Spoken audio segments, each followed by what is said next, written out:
It is a very sad time when somebody like me, who is not an economist or a politician, understands that what the President of the United States is doing is one of the dumbest fucking things you could ever do.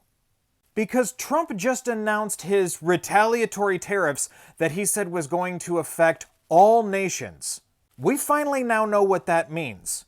And it is very swiftly going to bite us in the ass, and the Republicans do not care. Now remember, I pointed out in a previous video that if you put a 10% tariff on a country, not only does it cost higher for imports, which the people ourselves pay, it reduces trade volumes from those countries, but one of the biggest side effects is that it affects your own GDP negatively. And our GDP, just 2 months into Trump's presidency, is already projected at a negative 3%, after positive GDP growth every single year under Biden. And this is just for an example of a 10% tariff. For every 10% of a tariff that you put against another country, you can expect your own GDP to drop as much as 0.5% to a full percent. What did Trump announce today? A 10% tariff on all imports from all countries. 10% on everything.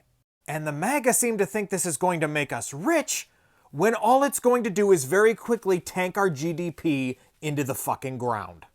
And it's not just that 10% on all countries. He also plans to impose a 34% tariff on China, 20% on the European Union, 46% on Vietnam, and 32% on Taiwan. That's in addition to the 20% that's already on Chinese imports, which means China's at 54%. And of course, as I pointed out was going to happen, the stock market fell sharply right after he announced this. And this is all going to be made infinitely worse by the responding tariffs that these countries are now imposing on us. Unless something somehow stops this, or unless this brain-dead idiot who has bankrupted multiple casinos and gone bankrupt multiple times himself changes course, our GDP, our global trade, and the value of the American dollar are going to quickly go right in the fucking toilet. This is seriously the worst thing he could have done. And because his gullible rubes have no clue how the government or tariffs work, they're going to have a very rude awakening in just a few short weeks when they can literally afford nothing.